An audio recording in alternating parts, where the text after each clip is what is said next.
I grew up in Cuba, and I never thought that Cuba would become a communist country. Many people at that time warned the Cuban that what was going on was a communist takeover. But we say, no, that won't happen here.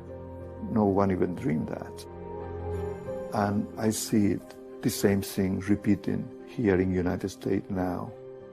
And I feel very uncomfortable about it because I know what is the end of it. And I know that after a while, there will be absolutely nothing that the American people will be able to do. And they will lose everything they own, everything they know.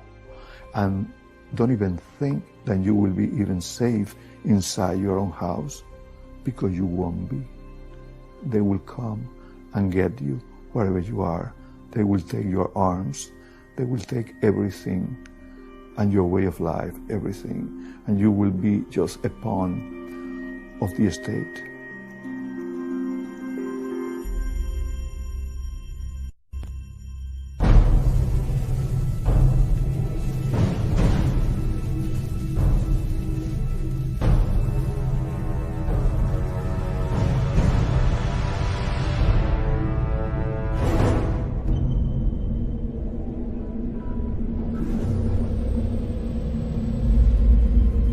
You and I have the courage to say to our enemies, there is a price we will not pay, there is a point beyond which they must not advance.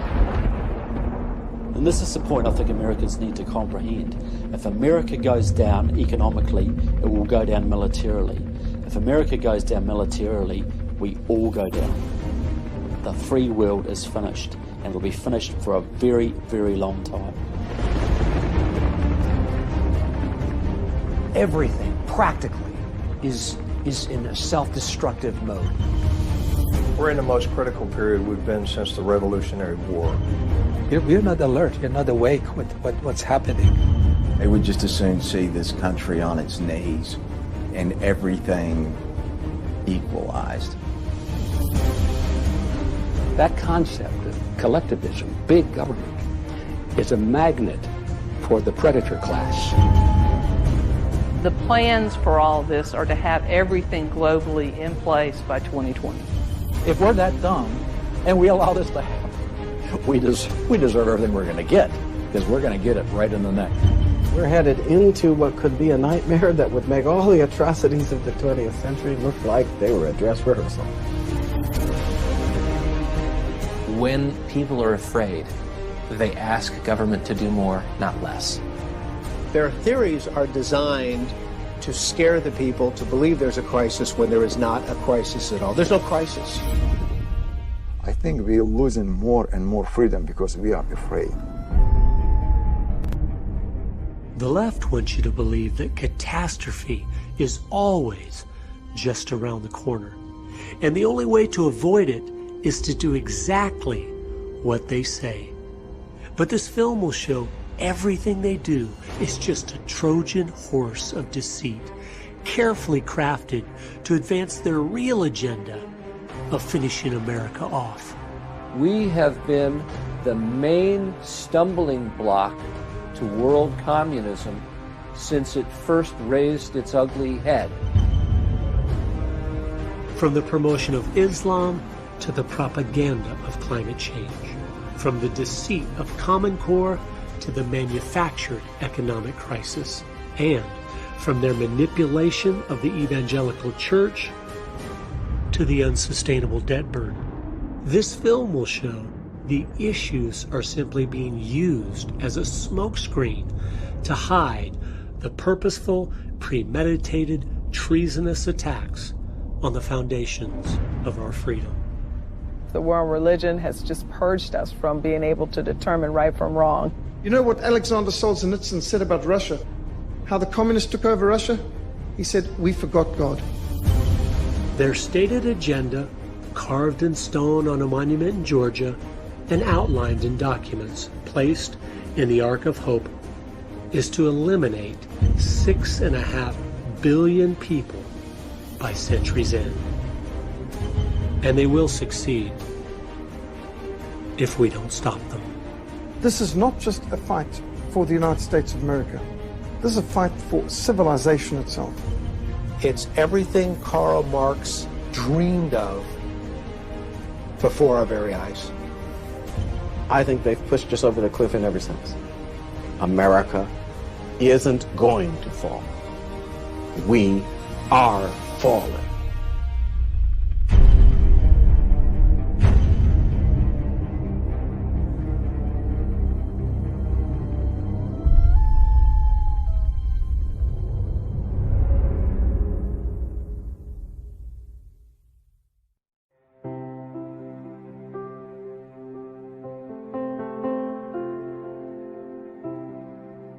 In 2007, I was a state representative, and I had no idea the things I would discover about why America was collapsing from within would motivate me to take my life savings and make a film. And I had never made a film before.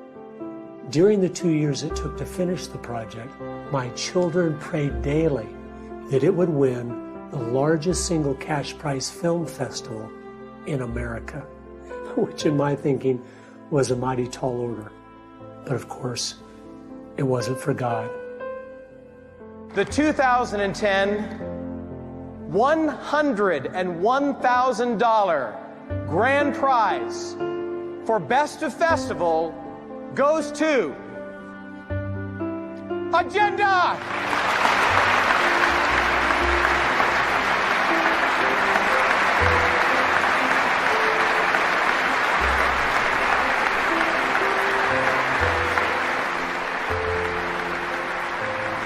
God is so good. I'd like to thank him for just the wonderful wife he gave me. I don't think any man can even reach a fraction of his potential if he doesn't have the woman with him that God intended him to have for life. And I want to thank her.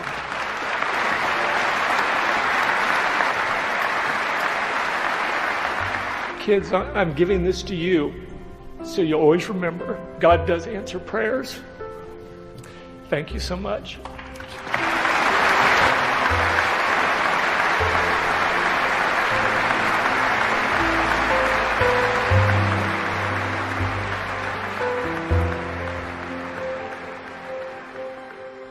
After the festival, Agenda began to spread throughout the country.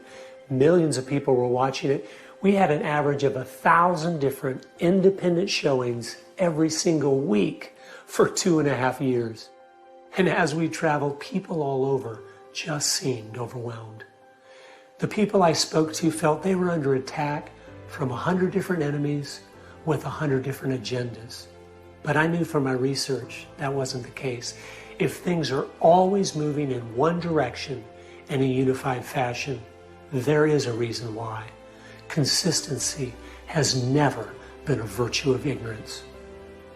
An experience we had along the way finally put into place a missing piece of the puzzle. We had a Tea Party group that met monthly at a local community college in Minnesota. We showed the film Agenda, and then afterward, as I was answering questions, a man stood up. He said, "I want to congratulate you on your research and how you found all the socialist, communist influences that have changed America. My hat's off to you." I said, "Thank you, sir." But then he stopped, and I could tell something was coming. He said, "I want to tell you something. I'm a professor at this college. I am a communist, and we will win because we're taking all your children." And then he walked out.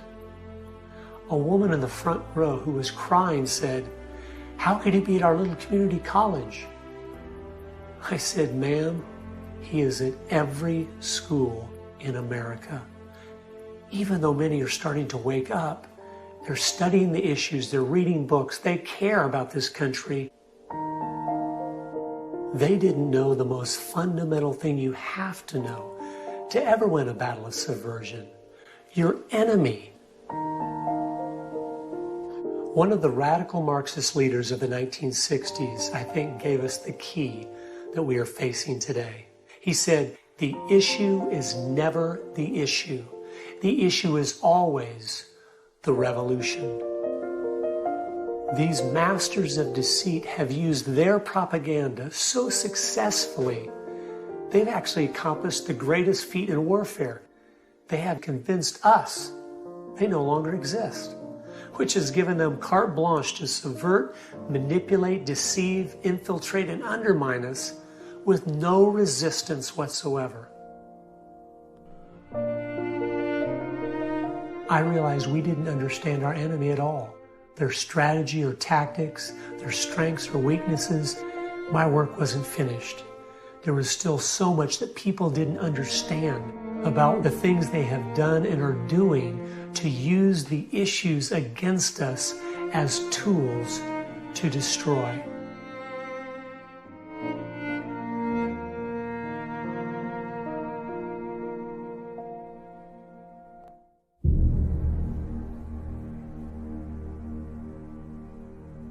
"2,500 years ago, in his masterpiece, The Art of War, Sun Tzu wrote, 'If you know yourself, you will win the battle 50% of the time. If you know your enemy, you will win 50% of the time. But if you know yourself and you know your enemy, you will win 100% of the time.'" If you don't know who we are as a nation, you don't know our identity, you don't know our history, you don't really understand the price that's been paid for America, then anybody can lead you astray. Once we understand who we are, it will be easy to identify our enemies by those that are attacking the foundations we stand upon. So before the last 100 years of subversion, who were we? What made America the greatest country of all time? God established 3 institutions: the family, the church, and the state. And He told us exactly what their authority was to be and what was within their jurisdictions. America's greatness was that we followed God's instruction on how those institutions should be run. All 3 were created by God to protect each individual person from being abused by the collective. Every attack against us today is aimed at destroying those distinctions. It's interesting to note the Communist Manifesto states the communist goal is to destroy the family, the church, and the state, all 3 of God's institutions. So regardless of how well-intentioned, the enemies of America are all the people and groups that seek to transfer the authority God gave the family and church to the state. And they are collectivists. Collectivism is a broad ideology that includes all of these things like communism, fascism, Nazism, socialism, left-wingism, liberalism. All of these different words are used to describe different flavors of collectivism. And collectivism is the concept that the state is all-important and that the individual must be sacrificed, if necessary, for the greater good of the greater number.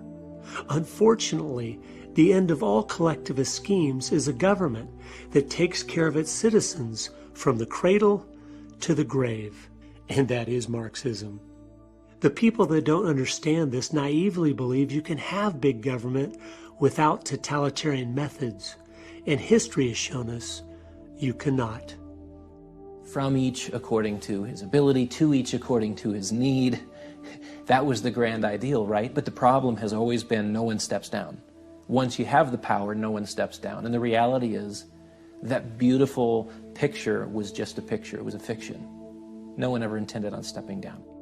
Therefore, that's the reason, no matter what government you go to, whether it's the national government in Washington, D.C., or you go down to your city hall some Thursday night and take a look of who are those people sitting up there in those big chairs, you know, while the little people come in and say, well, I'd like to complain about this.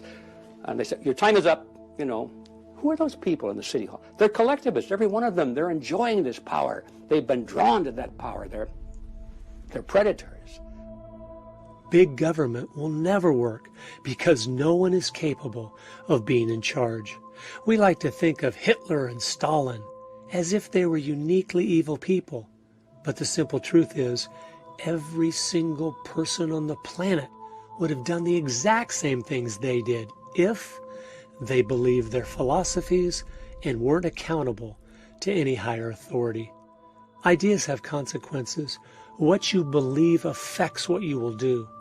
They weren't uniquely evil.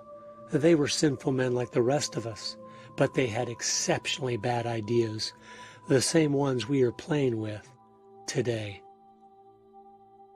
America was based on the opposite concept of individualism, was that the purpose of the state was not to govern the individual, but to protect the individual. The individual was supreme, and the state was the servant of the individual. In America, valuing each person, this is biblical. This comes from Christianity. You go to communist countries or Islamic countries, life is not valuable. You know, you kill, so what? You can put it in whatever package you want, but the facts are, the mantra of our age being accepted worldwide is from each according to his ability, to each according to his need. And that is communism.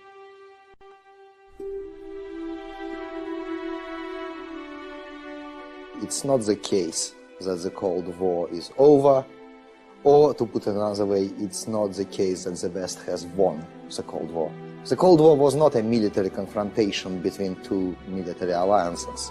It was a war of ideologies. It was a war of utopian totalitarian socialism versus democracy, market economy, freedom.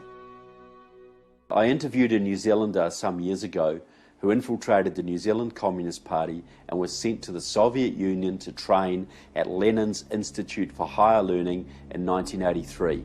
This was the school for communists from all over the world, 6,000 students at any one time, some of them on 7-year courses.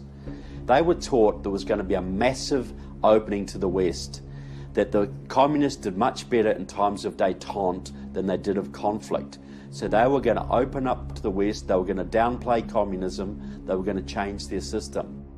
One of the tenets laid down by Lenin was that you have to pretend to be defeated. Communism, as they say, or Leninism is the better word, has gone back and forth through this friendly mode, enemy mode, many times throughout history. And this is just to lure the opposition into a feeling of false security. The way you finish ideological wars, the way you destroy an ideology, and we have historical precedent for that. That happened with the Nazis. We should have had the Cold War over 20 years ago, yes, but for that we would need a Nuremberg-style trial of communism, all the crimes exposed, all the archives opened, the judgment of history passed. That didn't happen.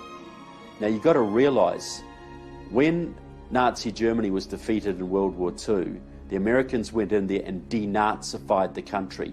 Anybody who was a Nazi was taken out of positions of power, totally changed the whole political climate. Russia was never de-KGB'd. The KGB was left in place, and now it is stronger than it ever was before. And you see their puppet, Mr. Putin, attempting to reinstitute the Soviet Empire now. They may have changed their name. They took their hat, which said Communist Commissar across the top. They turned it around, and now it says entrepreneur or capitalist or social democrat or something. But it's the same hat on the same heads of the same Leninists. Trial of communism should have finished that. It didn't happen, and therefore we are not out of that crisis. And that is the reason why we have Putin. That is the reason why you have Obama. It is still going on. The Cold War is going on. It's going on the streets of Moscow now. It's going on the streets of Tehran. It's going on really in America as well.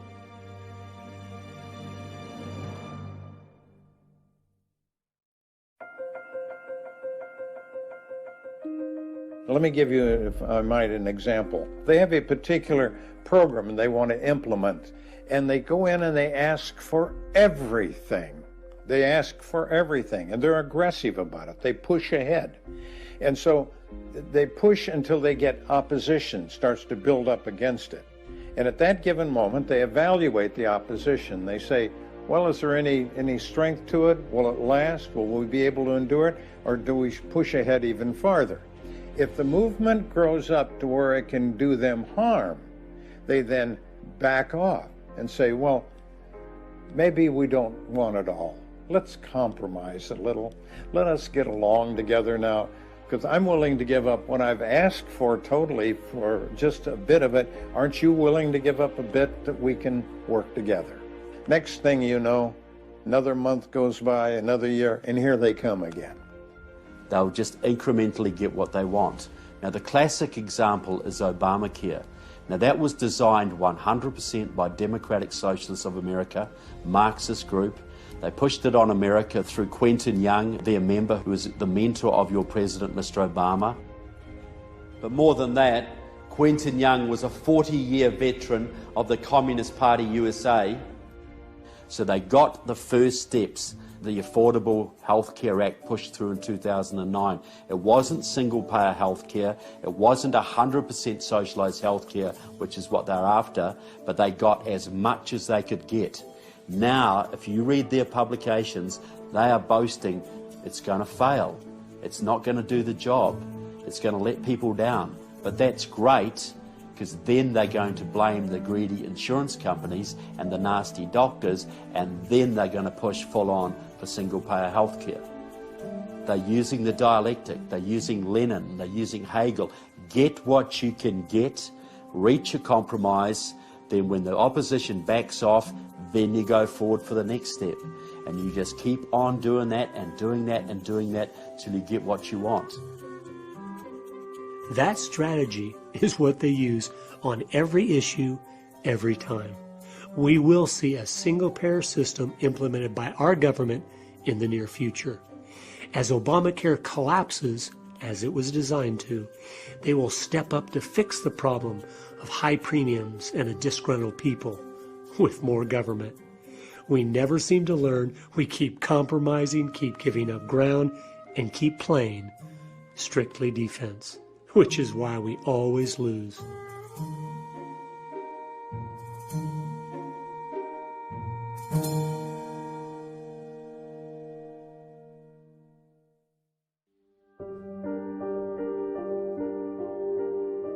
We are in a dependent state, and when you go to the voting booth, you get to vote your self-interest.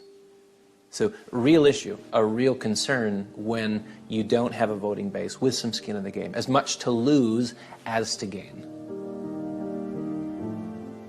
What we know from history is that when you tip the scale at 51%, now you are talking about a license to steal. You're talking about that 51% tyranny that de Tocqueville was so concerned about. The democracy, for all its benefits, the main challenge is you get to the point where you have a 51% tyranny. I think that it's underappreciated in our society just how extensive the damage of the welfare state is. And I think that when you look into the heart of the liberal and what they do to our society in the name of social justice or in the name of equality, it's evil will. When a government is working as hard as possible to create dependency in their citizens, you know that their real aim is to eliminate freedom, because no man is truly free that is unable to provide for himself.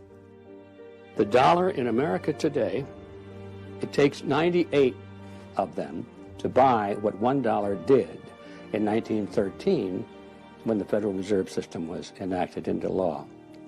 That is theft. The fifth plank of the Communist Manifesto is to create a central bank. Ours was created in 1913 and is called the Federal Reserve. You say Federal Reserve, and I think most Americans think that's part of the government. But of course, the Federal Reserve Bank isn't part of the government. The Federal Reserve is a private bank. It's not a government institution. It's as Federal Express. I'm sure the individuals involved would fit nicely into my chart if we knew their names, but we have allowed them to remain anonymous. They also tell us we do not have the authority to audit them to see how much of our money they have printed, even though with each bill they print, inflation soars.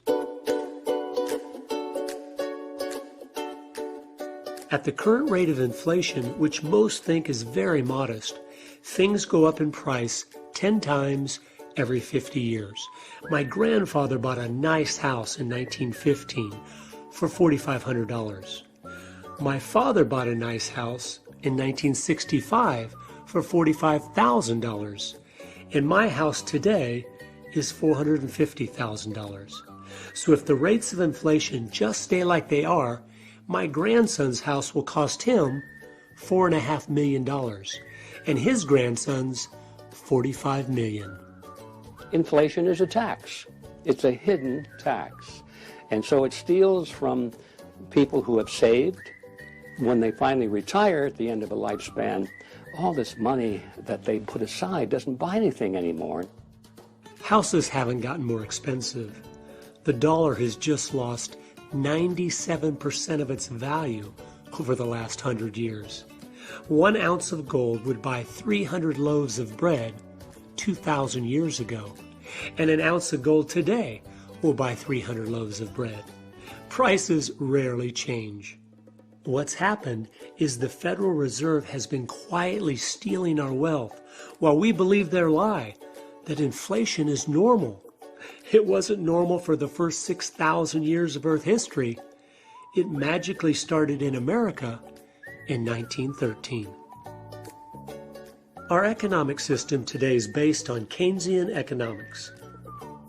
John Maynard Keynes is the father of it.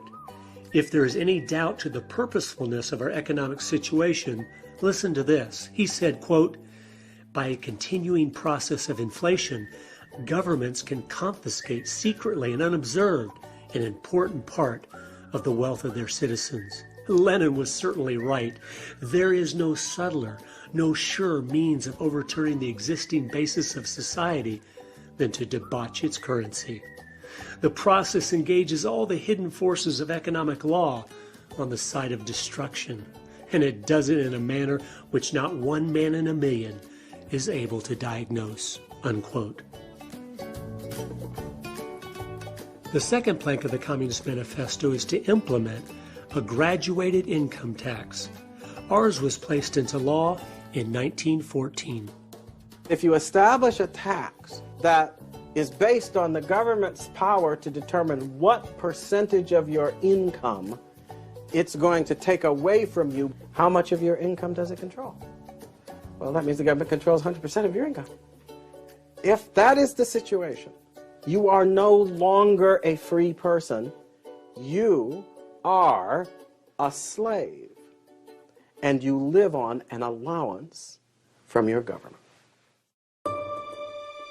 When Ronald Reagan came into office, the top tax rate was 70%.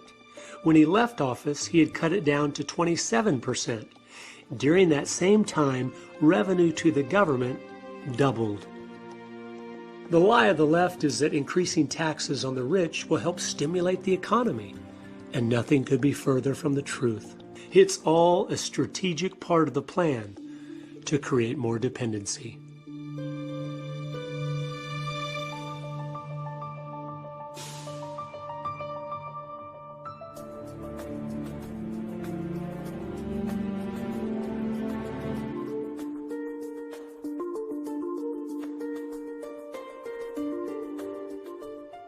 People wonder why our free enterprise system isn't working anymore. It's because the inflation, taxation, and regulation is effectively killing its productivity and its ability to create wealth. So now people talk about redistributing the wealth we have instead of creating more. Every single person in the world could be a millionaire. Wealth is created by hard work, creativity, and ingenuity. The lie that it's a fixed pie is perpetrated by those that seek to pit the have-nots against the haves. If you add up all the debts and obligations our government has placed on us, every single individual owes over $650,000, which obviously isn't ever going to be paid back. That's the nature of bankruptcy. And as one writer used to say, how did you go bankrupt? Well, very slowly and then all at once. God said, "The borrower is servant to the lender." Artificially low interest rates have encouraged everyone to be buried in debt and enslaved to the banks. When you penalize productivity and reward sloth, you know exactly what you are doing. You are making us poorer as a nation, which will create more dependency, but of course, the cycle of history doesn't stop there. And then you find that deterioration, that move towards dictatorship, which is the stage that follows dependency, where the vast majority of people are dependent on the state, and the only way to continue to deliver what the vast majority of people expect is via the strong arm of government.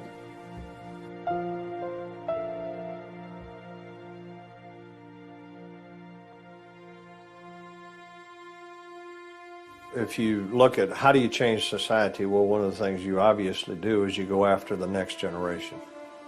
And you do that through the education system, and that's exactly what has happened to us. The Marxist movement in America has done exactly that. The education system establishes the direction for the future. It sets the hearts and the minds, the perspectives of the next generation. Everybody knows how important it is. They know that if they can get control of our children and they can pump their ideology into these young, hungry brains, they virtually can have them captive as prisoners for life. And you're doing it all under the banner of being internationally competitive or college ready or career ready. So the euphemisms hide the actual intent. The father of global education, Robert Mueller, was the Assistant Secretary General of the United Nations and the creator of the World Core Curriculum. He said the goal was, quote, to promote growth of the group idea so that group good, group understanding, group interrelations, and group goodwill will lead to group consciousness, unquote. His World Core Curriculum was pushed in America by George Bush Sr. as America 2000, which was renamed by Bill Clinton Goals 2000, which was then given a facelift to become George Bush Jr.'s No Child Left Behind, which was the driving force behind Barack Obama's Common Core. It's all the same thing, Republican or Democrat, progressing down the same road of complete brainwashing. Since John Dewey, the entire focus of education by the elites has been to, as quickly as possible, move the children to a collectivist mindset. The 10th plank of the Communist Manifesto states, provide a free education by the state for all children and to combine education with industrial production. Bill Gates has teamed up with the United Nations to build the model that will have our schools simply be a tax-paid training ground for corporate America. In the end, most of this tracks back to people who would benefit financially from a more government-centric economy because they're at table. They're already political players. They don't want to worry about competition. Not only is competition eliminated, but employees are created. The type that would be content to work 60 or 70 hours a week in a dead-end corporate job that just paid enough to survive. Traditionally, Americans would have had no interest in that. They would have wanted to use all the individual talents and abilities that God had given them. They wanted to do 100 different things in their life. Invent things, start new businesses, change the world. And the elites didn't want any of that, so it had to be destroyed. It's like we're going after Marx's vision and at the same time making it impossible as well, because the mind arson necessary to get an amenable voter means that the wealth that you're planning on redistributing is really gone. You just don't know it yet. Just as I was beginning to dig in, I realized I was making a big mistake. The temptation on all these different issues is to not accept the reality of how things really are.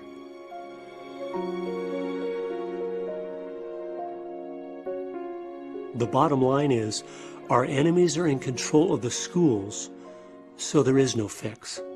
I know you don't want to hear that because I don't want to hear that, but it's true. They want our kids to be useful idiots. They want them to be dependent on the state. That's the goal of the whole thing. So they will repackage, rename, rebrand the same old thing over and over again. It is intentionally going downhill. We have to grasp this. It is purposeful. We legitimize them by acting like they just don't have a good idea and we have a better one. They know exactly what they are doing. They want to create a new world man that is dependent on government for his very existence. So to even talk about Common Core, debating its good points or bad points, is playing into their plan of sidetracking all of our energies and efforts on a dead-end road. Even without Common Core, the schools are completely bankrupt and destroying our children. We have seen a decline now for 70 straight years without any interruption. As long as the government has a monopoly in education, we will keep getting what we have. And the end result is to make our children and those educated under this influence, to make them unfit to govern themselves.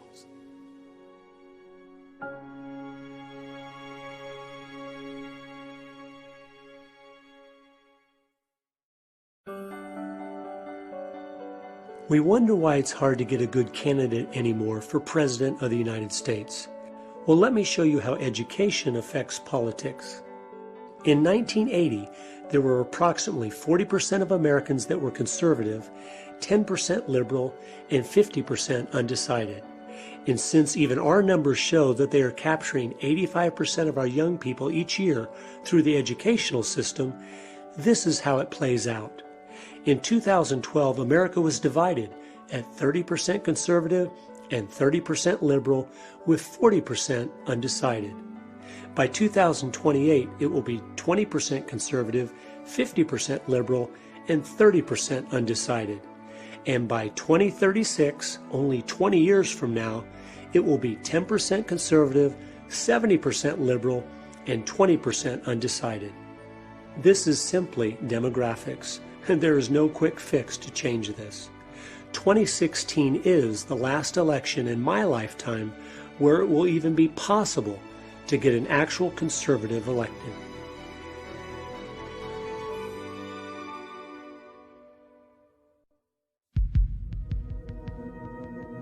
On September the 11th, 2001, when the word came through that the World Trade Center had been hit, Muslims poured out the mosque screaming, Allah Akbar! And they ripped a pregnant Christian girl to pieces, and they went on to kill 9,000 Christians that day in Jos.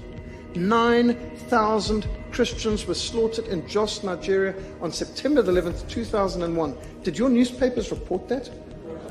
We have delegated to the UN the right to pick the people who are going to be brought to the United States for refuge. And we keep opening our doors and allowing more in, and that's going to be it's a nightmare that's waiting to happen. And what they have done, virtually without exception, is they have selected Muslims to be refugees to America. It's like taking a loan from the mafia. You'll pay all right, and you'll pay in spades. Of course, I was born into it. I was raised into it. I lived. So I've experienced Islam in every area of my life. Islam is mandated to take over the world by force. It's commanded. They may deny it, but it's in the Quran. Think about this. Islam doesn't believe in women's rights. It's fine for a husband to beat his wife. There's no freedom of speech. Any who disagree are executed. Homosexuals are stoned to death. Pornography and alcohol are punished with a beating. And yet the left loves their system, one that stands against everything they claim to support. I think this proves beyond a shadow of a doubt the left will support anything and use any people group if they think it will help destroy their two greatest enemies, Christianity and freedom.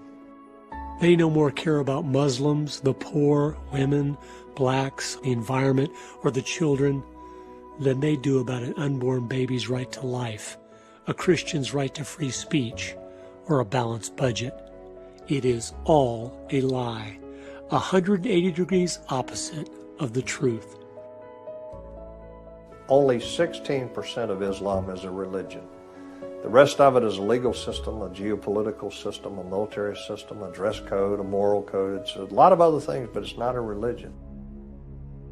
How come countries like Iran, when Islam is implemented, there's so much brutality against your own people? Why there is no peace? Why there is fear? That's what an Islamic country is like.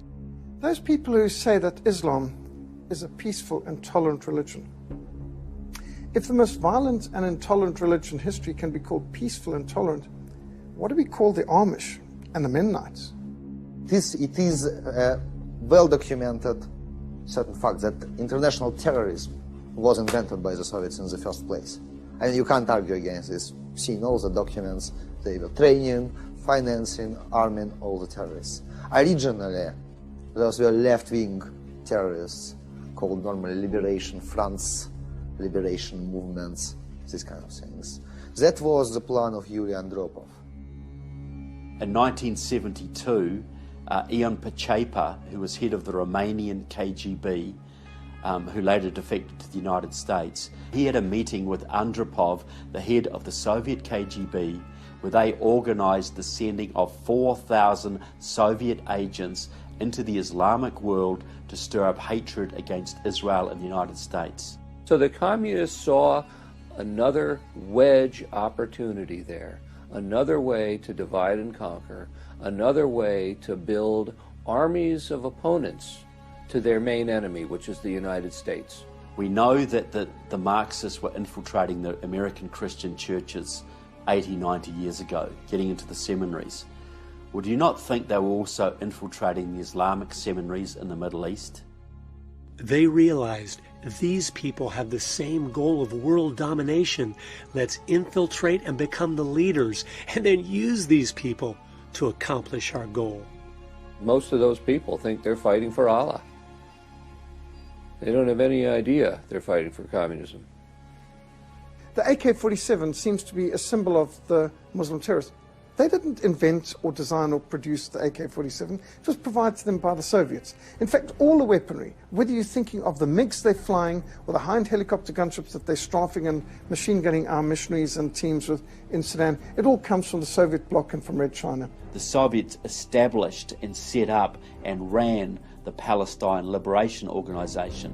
Today, the Taliban in Afghanistan is as much Maoist as it is Muslim.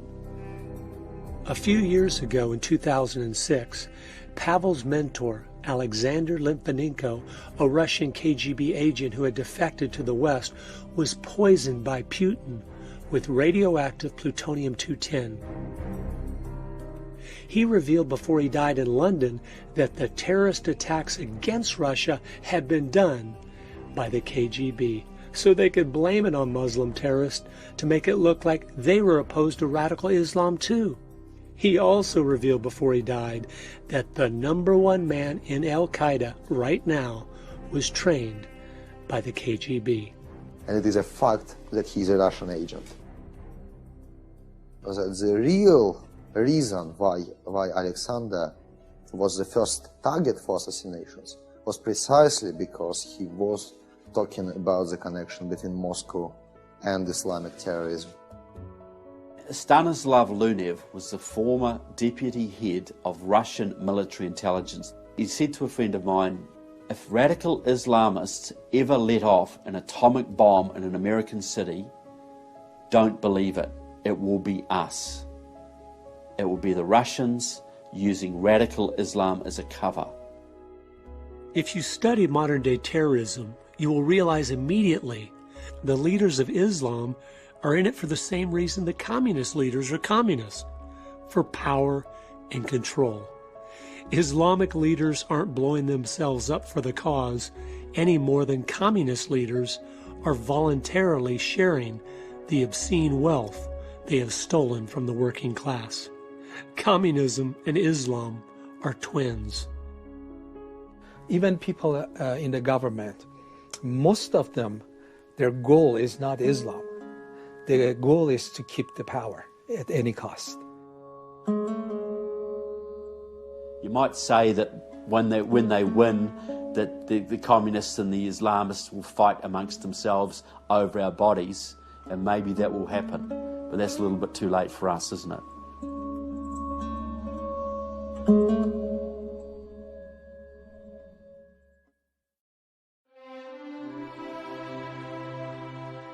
Missionaries were being machine gunned on the roads.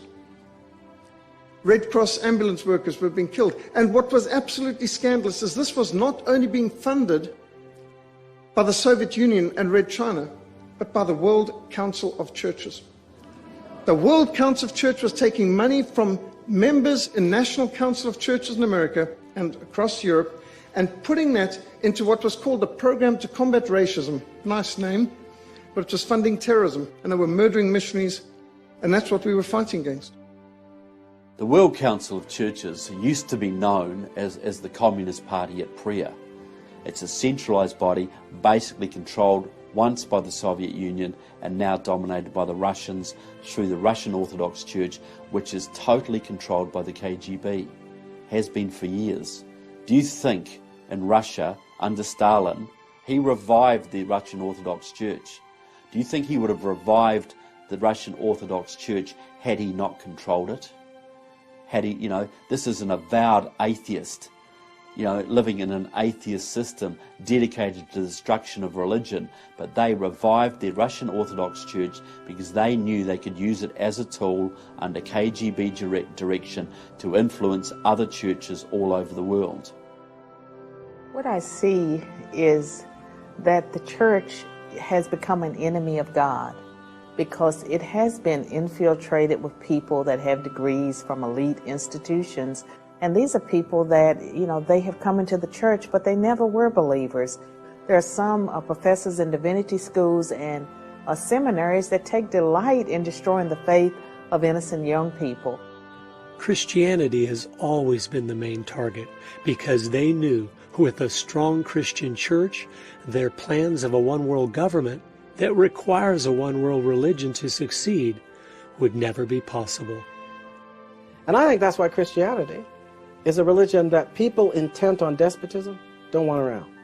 The surest sign that the elites in our society are up to no good, just as the founders of our country predicted they would be, by the way, is that they're trying to get rid of Christianity. Because Christianity is what encourages people, emboldens people who live according to good conscience, acknowledging God, to stand firm in the right. Step one was to remove God's word, the absolute authority and standard of the church. It's as if the uncomfortable things that hold us accountable have slowly been scrubbed from the message from the pulpit. What was sin 2,000 years ago is sin today. And that's a message I think we need to hear quite often from the pulpit, and I don't hear it that much. Research shows the majority of Americans don't believe anymore that the Bible is God's Word. But a more amazing testimony to the left's success is the vast majority of seminaries in America don't either. They realize that if you can influence churches, you can influence millions of people. So a lot of these people have had an end game in view, and part of the end game is seeking to enlist the church as pawns in their game. Step two was to force real Christianity inside the four walls of the church, while sidetracking those that were just religious with do-gooder causes. We Christians in the West, we are not even aware how much oppression we have in the U.S. We are persecuted without knowing it. They have told us, Christians, you can't do this. And said, yes, sir, we won't. You can't do, witness at your work. Okay, yeah, I won't. You can't talk against sin. Okay, sir, we won't do it. And so gradually, we Christians, what they allow us to do, okay, you can gather in your churches on Sunday, worship the best you can, and then go home. And we have accepted that type of Christianity. We have accepted that we should not and we cannot influence our society or the government. We have accepted those limitations that the enemy has put on us. And we have withdrawn into ourselves without even realizing it. Something that is obscene is something that shouldn't be brought into public. When are Americans, particularly people of faith, going to realize that over the course of the last 60, 70 years in our country, we have allowed them to redefine the world so that Jesus is obscene, so that God is obscene, the Ten Commandments are obscene, kids wearing a t-shirt that says Jesus saved, kicked out of school, people wearing an F word all over their clothing, they can wander around. As I dug in to find out how this had happened, I came across testimony from the Congressional Record in 1953. Manning Johnson, who was a top communist official, testified. He said, quote, "The communists discovered that the destruction of religion could proceed much faster through infiltration of the church. It was determined that with only small forces available, it would be necessary to concentrate communist agents in seminaries and divinity schools. These institutions would make it possible for a small communist minority to influence the ideology of future clergymen. The idea was to divert the emphasis from the spiritual to the material," unquote. The testimony continued with Benjamin Gitlow, who was one of the founders of the Communist Party USA. Quote, "The Methodist Federation for Social Action was first organized by Dr. Harry Ward. Its objective was to transform the Methodist Church and Christianity into an instrument for the achievement of socialism," unquote. Dr. Harry Ward was not only a communist, he was also a member of the Fabian Socialist Society. His good friend and fellow Fabian was Dr. Walter Rosenbusch, and unbelievably, those two men started what is today the National Council of Churches. Unfortunately, most Christians these days are tragically biblically illiterate and are accepting anything that comes down the pike that has the name Jesus stamped upon it, but it's not the agenda of the Jesus of the Bible. It's basically a satanic agenda which is seeking to displace Jesus and exalt the worship of man and creation over the Creator. The communist goal was to turn their number one enemy, the Christian church, into their greatest asset. That monumental task is almost complete. They are turning the evangelical church into a counterfeit that worships a false God, one they have created that is only love, with a false gospel, a do-gooder works salvation instead of Christ alone, and a false mission, saving the planet instead of fulfilling the Great Commission.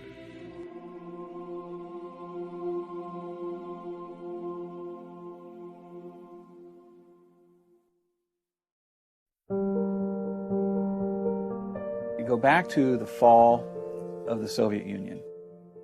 Suddenly, if you were from that side of things, from the communist side of things, you're looking at the world, and there's only one superpower left, and it's the United States of America.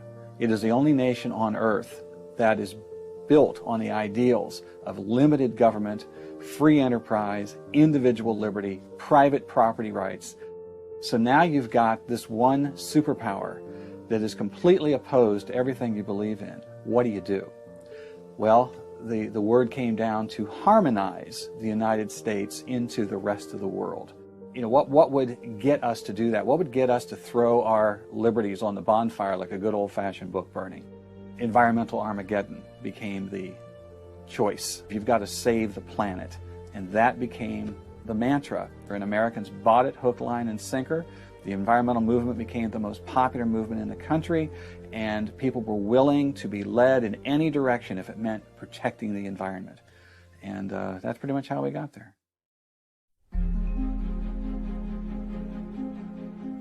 We have to do something, they say, because we're destroying the planet, the Earth has a fever, we have to do something. And that, if it were true, would be a legitimate argument, right?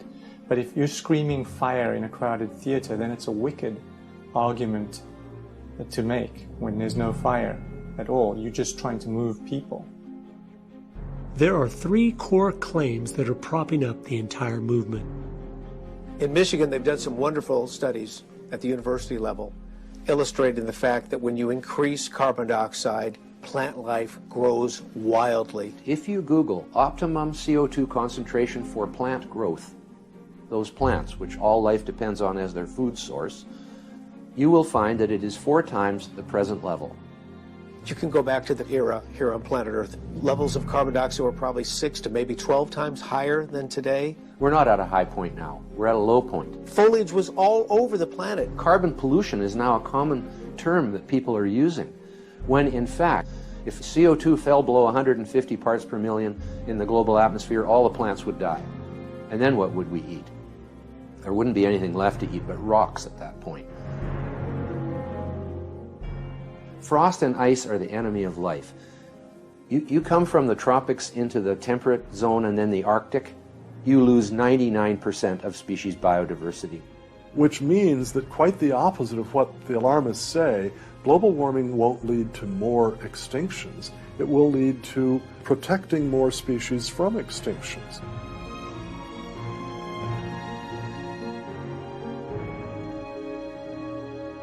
Over 115 different countries and territories are dying off by not having the 2.1 children per woman that is necessary for a country to survive. Population has increased in recent years because of modern medicine, and our environment has become so much cleaner. The world could easily handle 100 billion people, but it will never even reach 10 billion. As soon as this generation of elderly start dying off, population will decline for as far as the demographer's eye can see.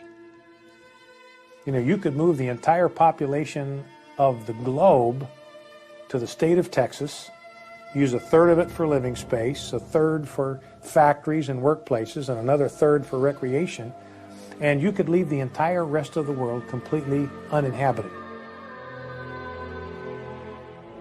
You don't have to dig very deep into the key people and groups involved for it to become crystal clear why they continue to promote these lies.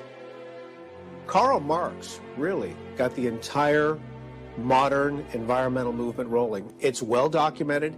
In fact, you can go back to 1883, a paper that was written by Friedrich Engels and Karl Marx, Dialectics of Nature. They talk about global cooling. They were trying to scare people into believing that mankind's pollution was going to put the Earth into a free fall temperature-wise, and there would be no life whatsoever. Ray Lancaster studies at the feet of Karl Marx and comes up with a saying that is really, I mean, it's at the heart of the environmental movement today. Humans are the insurgent sons of nature. Interestingly, Ray Lancaster had a disciple who was named Arthur Tainsley. Arthur Tainsley coined the term ecology. The word ecology was essentially fashioned by a disciple of Karl Marx. And it keeps going.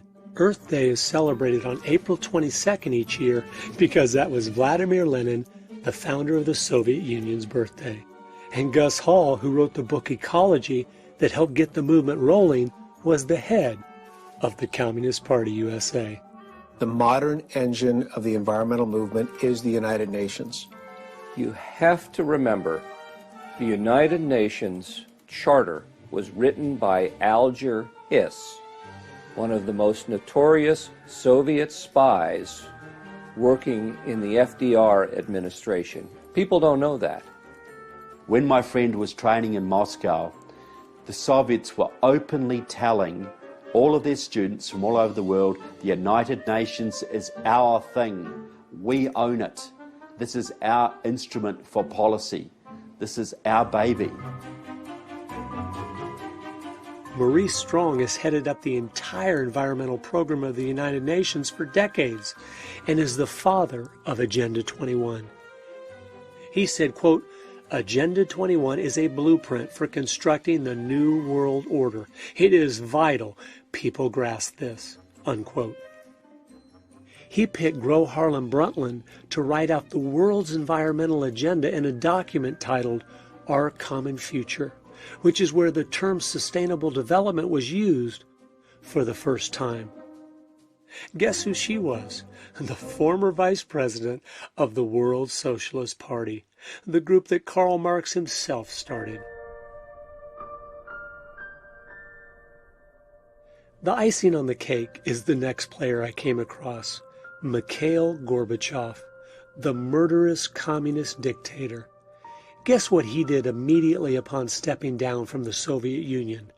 He started an environmental group, Green Cross International. You mentioned Gorbachev. He has no problem at all switching gears from the Soviet destroyer of the environment, come to America, he's the savior of the environment. But what's he promoting? Bigger government, more control, more power to the United Nations, less individual freedom, all of the agenda of collectivism. He's doing exactly the same thing in San Francisco that he was doing in Moscow. And he isn't just some fringe player. He is one of the leaders. When I found out that the Earth Charter, which is supposed to be the new 10 Commandments for the 21st century, was written by Mr. Gorbachev, it was clear. Environmentalism isn't just like communism.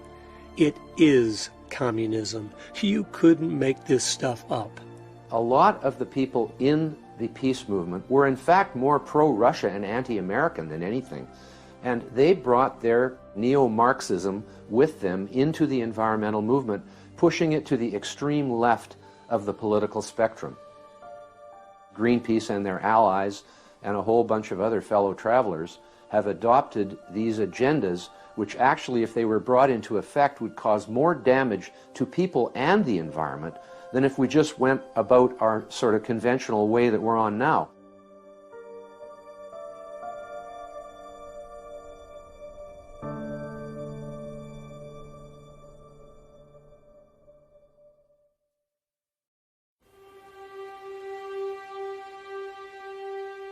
In 1995, the Marxists, Democratic Socialists of America, 7,000 members, Gramsciist communists, they believe in revolution through infiltration, they took over the AFL-CIO. They took over the American Labour Movement, and they put their member, John Sweeney, in as president. And now their protege, Richard Trumka, runs it for them. What they did, they then took over every single major labour union in the country, and that leverage enabled them to take over the Democratic Party. Because there's hardly a Democrat at any level in this country, from county commission to federal, who doesn't owe his job to the unions for money, for manpower, for get out the vote, even for vote fraud. They mounted a purge at the higher levels of all the Southern Dixiecrats, the conservative Democrats, the moderate Democrats, and now the Marxists, through the unions, have completely taken over the higher reaches of the Democratic Party. So you've got 20,000 card-carrying communists in your country are dictating the policies of the Democratic Party, which is controlling the lives of 300 million Americans. If this is hard to believe, I encourage you to go to the Communist Party USA's People's World or the Democratic Socialists of America's Democratic Left, and you will see every single issue they are promoting today will be the exact issues the Democrats will be putting on the floor of Congress tomorrow. And you've got all these loyal Democrats out there, good patriotic people, who still think they're voting for Harry Truman and JFK. Look, by the standards of today, do you think Harry Truman or JFK would have a chance in today's Democratic Party? Those guys today would probably be in the Tea Party. Yet their party is now run by communists, and all these loyal Democrats all over this country are still voting on party lines and basically voting for Marxists and anti-Americans because they do not understand their party has been taken over. It's no longer just an opposing party with different views. It is our enemy working as fast and furious as they can to finish the quiet revolution that started over 100 years ago. And that is why every issue is being used against us as a weapon to destroy.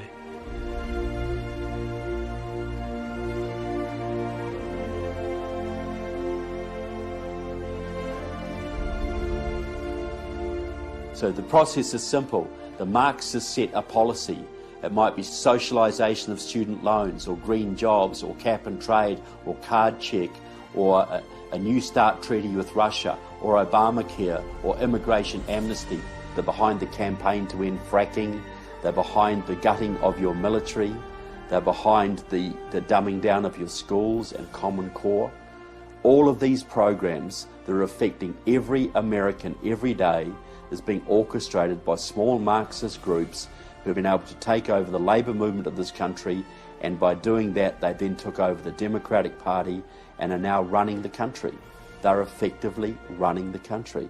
I contend that sooner or later they will use violence. They'll use violence when they get to a certain percentage. If they can get 70% of the people behind them, they will wipe out their opposition, because the socialist communists cannot stand competition. They have to take America down, then they can have world government, and the communists will then throw off their mask and they will have worldwide Leninism. That is their plan.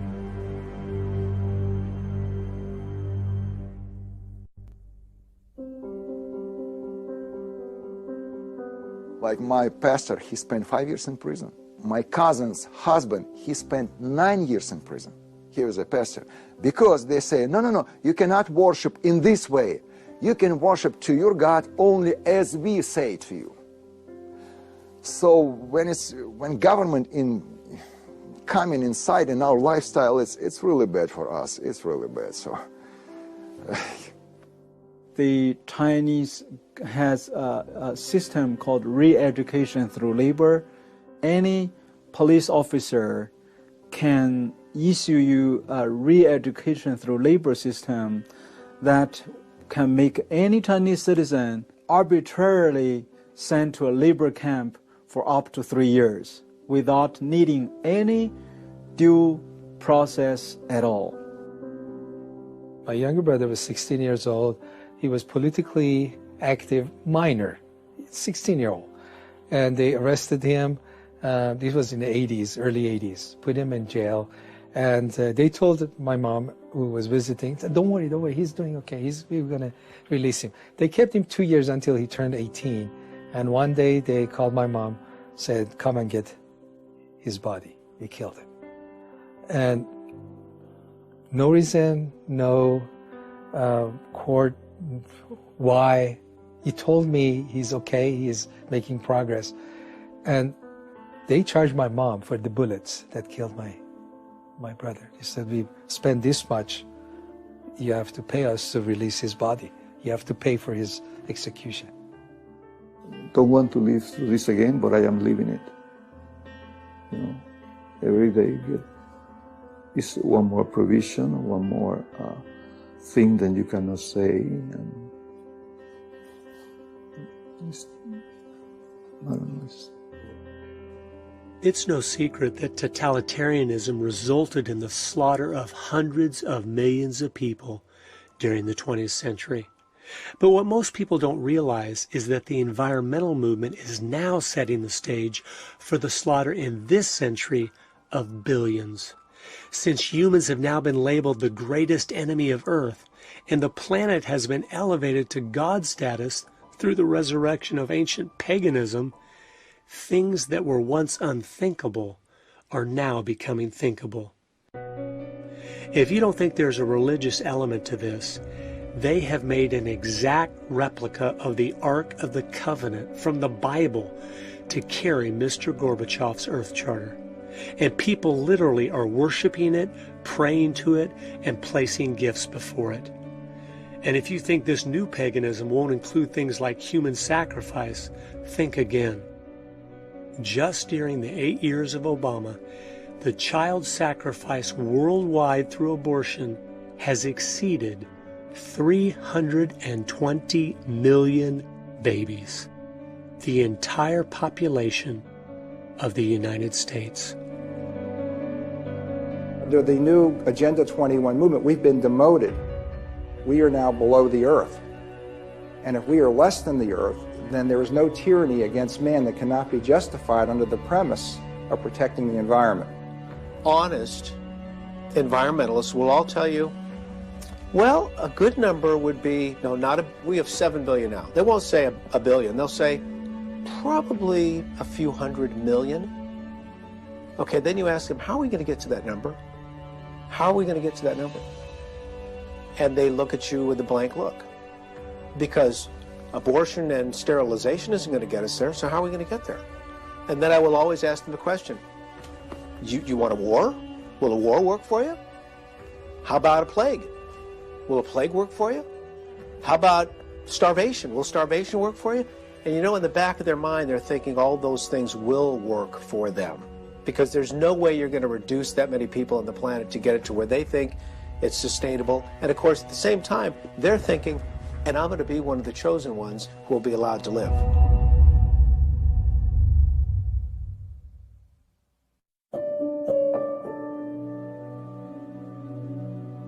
The odds are against us. We have seen the trends move in the direction to oppose the Christian faith, to oppose family, freedom. Socialism is on the rise. And I think people are intimidated by the giants. What we need are Davids who show up and say, who is this uncircumcised Philistine who should defy the armies of the living God? Who does this big guy think he is? And then you go and get your 5 stones and you launch one into the head of this thing. That's what we need. It takes a certain commitment to not an election cycle, but an intergenerational commitment to ideals which, if implemented, can change society. We've seen it happen for the other side. We should expect nothing less than the same kind of time frame and the same kind of pledge. Only ours, I think, is more deeply. Our lives, our fortunes, our sacred honor. Honor fits in. And the Republican Party has an establishment that has given us some losers for candidates. It's time for the grassroots to rise up and reassert itself. Listen, as Christians, we have a spiritual, moral obligation to vote. We have to go into political office. We have to network with each other. We have to dislodge these professional politicians and collectivists. And there are people who think that the job of precinct committeeman is the most important. We have to take back over the Republican Party. I attended my first county Republican meeting in May of 2006. Within a couple months, I was asked to be the precinct committeeman for my area because the position was empty. And then, only 11 months after I attended my first meeting, I received a call one morning from the governor asking me to be the new representative from my district. Did you know about 35% of the precinct committeeman positions are empty nationwide? We need to fill them with real conservatives and take the party back from the ground up. Number one, we need to bank locally at small independent banks so the money stays in our communities to make them stronger and more self-sufficient. Stop using the big banks. We are funding our own destruction with every dollar we give them. Number two, we need to get out of debt. This will make us economically stronger as individuals, which will make us stronger as a nation. Number three, be productive. Start new businesses. 100 years ago, 70% of Americans own their own business. Today, it is less than 20%. Fathers need to come home and start utilizing the incredible potential of their families in creative home businesses. Number four, mentor youth to be entrepreneurial. That is where the money is and true independence. It also eliminates the need to go to college, where we are losing all of our children. And number five, buy USA every time you can. It keeps the money home instead of funding our enemies. It provides jobs for Americans. And most importantly, it stops rewarding all the countries of the world that have enslaved their people for profit. Well, I think the worst thing that a Christian can do today is send their children to these cesspools we call schools. They're not public schools, they're government-run schools. At the end of the day, the curriculum is secular humanism, and it conflicts with what that child may hear Sunday morning and Wednesday night at Bible study. So we set them in an environment of absolute confusion, and then they have no determinant for a right and wrong. And this guarantees that a socialist, humanist, totalitarian approach to life will always emerge victorious, generation after generation after generation, until parents step in and say enough. until a few of us stand up and say, we're tired of losing. We're not going to play this anymore. And the only way you're going to reverse the trends is if you start interjecting a biblical worldview back into the hearts and minds of our youth. The Bible says to bring them up under the nurture and admonition of the Lord. The scriptures tell us that we'll give an account for everything, especially for the stewardship of our children. It is a father's responsibility to make sure each of his children understand the world around them, so they aren't deceived by every clever-sounding lie that comes along. And I think the direction we ought to move as a culture is to the point where we essentially disband the entire educational infrastructure. And if we're going to collect tax dollars for education, then we say to parents, here are the education dollars that we have devoted to your students' education. It's yours. So if you want to enroll your child in a homeschool, if you would like to enroll your child in a private Christian school, education dollars follow the student to the school of the parent's choice. All efforts to reform education should be focused on one task: implementing a voucher system to break the government's stronghold. This would eliminate virtually overnight Common Core, failing schools, the promotion of immorality, the environmental propaganda, and the anti-Americanism, which is now the bedrock of the K-12 program. We can no longer sacrifice our children on the altar of convenience. Number one, we need to demand of our representatives that they stop the UN from putting all displaced Muslims worldwide in America. You know, there's 56 or 57 countries that make up the Islamic Conference. If you've got a Muslim in one Muslim country that needs a place of refuge, they've got 56 other places where they ought to be able to go. Number two, we must be sharing the gospel with those who are already here in America, praying that they will get saved and go from being a threat to us to our brothers and sisters in Christ. If you want to reach out to Muslims in America, reach them early and reach them with love. In Islam, there is no love. That's the weak point of Islam. If you want to invade Islam, that's their weak point. Because Allah in Islam has 99 names and not one is love. There is no commandment to love and forgive one another. So when you love people and you love one another and you love God, you are piercing the darkness of Islam in a major way. Number one, we need to expose the lies. Everything they preach is a lie. America is the cleanest country in the world and always will be as long as we are free. We have cut our pollution in half since the 1970s, even though our population has almost doubled. We aren't the problem. We are the solution. Number two, hound federal officials to get us out of the United Nations. The world's entire environmental agenda is seeping out of this Marxist cesspool. We need to abort its influence in America before it's too late.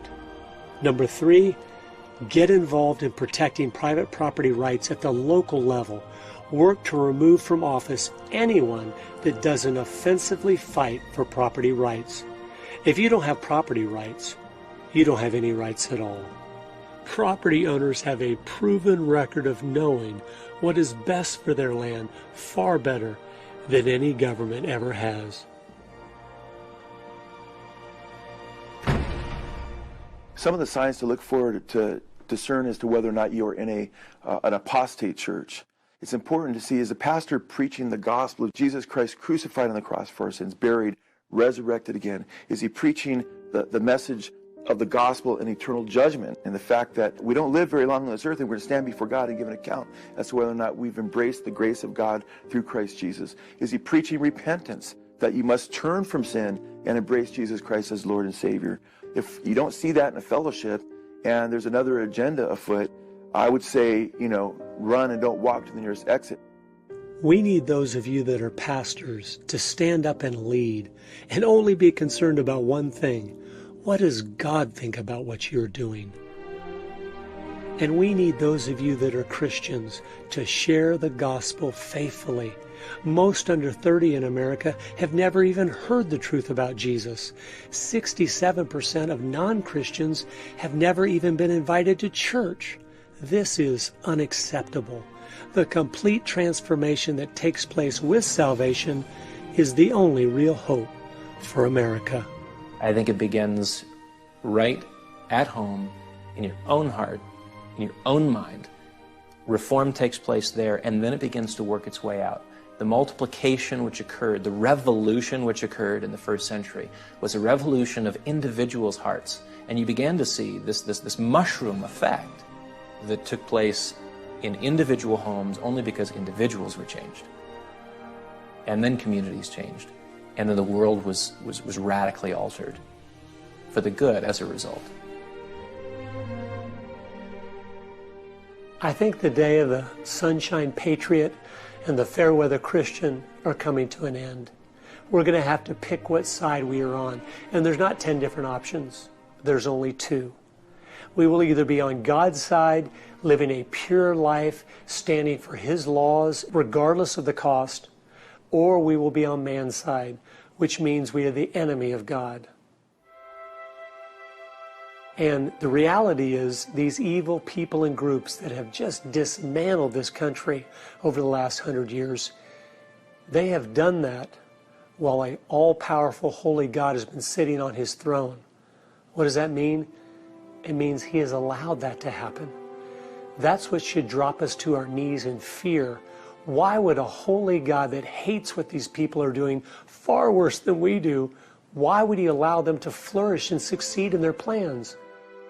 Well, I think if each one of us looks inside of our own heart, on our knees before God, and says, God, what have I done that has caused you to remove your hand of blessing from our country? I know we've all done things that have contributed to the problems that we face. If we repent, if each of us individually comes before God and makes things right, and then makes a firm decision to go in the opposite direction and change things, I know He will bless our efforts. I know He will give us back our country, because that's who He is. He is long-suffering. He loves His people. He loves truth and righteousness, and He hates what is evil. I ask you to join with me and my family and commit to pray for our country, for our children and grandchildren, for the generations that are to come, that we will do everything in our power to turn them back to God's Word, to His principles, to His way of doing things, which always brings blessing. And I think as He sees that repentance, He sees that true desire to love Him with all our heart, mind, and strength, He will step in and crush our enemies, the ones that right now seem to be in control of almost everything. Just like I told my children at the festival, God does answer prayers. He can save our country. There's nothing that is lost that cannot be found by the power of God. There's nothing that is hurtling through the abyss that cannot grow wings and soar to the heavens by the power of God. You shall mount up on wings like eagles. You shall run and not be weary. And I think that that's true of our country. And in our case, we won't be discovering something or finding out, we'll be rediscovering it. We won't have to wander about in foul and distant places. We just have to go home. We have to go home to the heart of faith. We have to go home to the true spirit of liberty. We have to go home to that reverent love of God which triumphs over every fear. And we'll find America again. Isn't that beautiful? You come home to God, and there you will find America. And that's what we've got to do now. And that's why I'm optimistic, because God can save our country. But He won't until we ask.